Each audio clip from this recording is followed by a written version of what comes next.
So, Peach Patch, when it comes to my husband not liking me initially, he says that he was just talking mess. Like, he liked me, he was just talking mess. But me personally, I feel like that boy did not like me.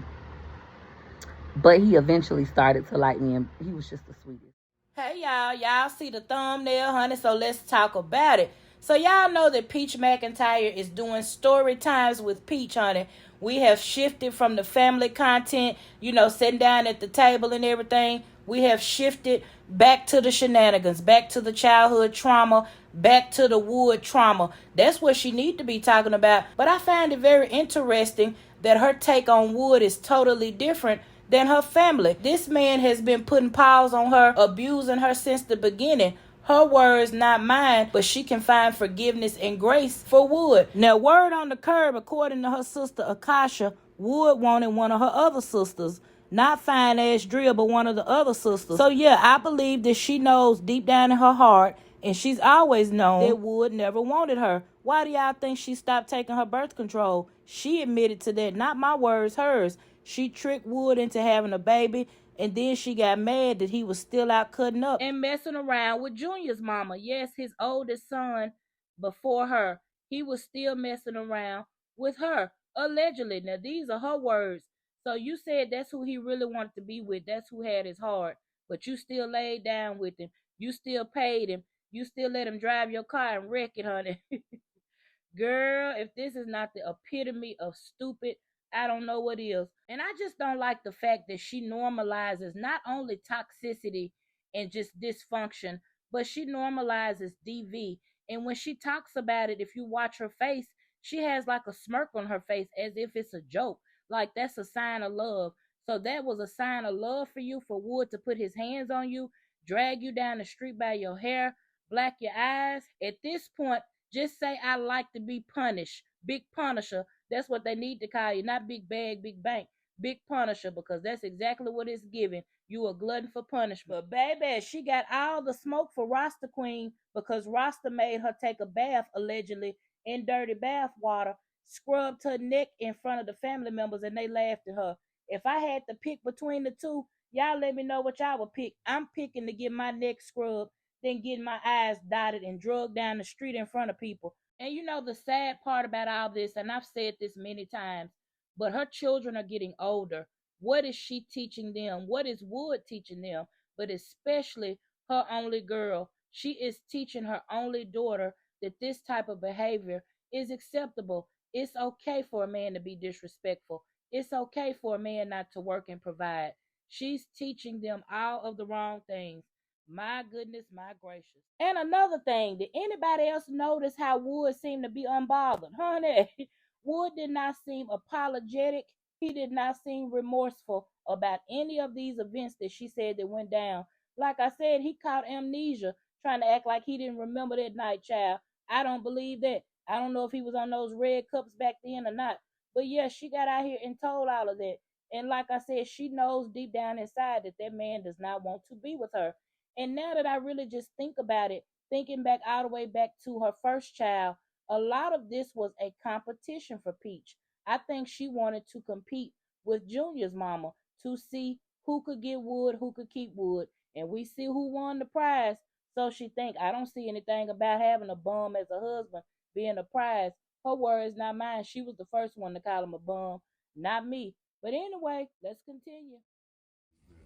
I did tell you I stopped taking my birth control pills. Why you stop using condoms? Hmm?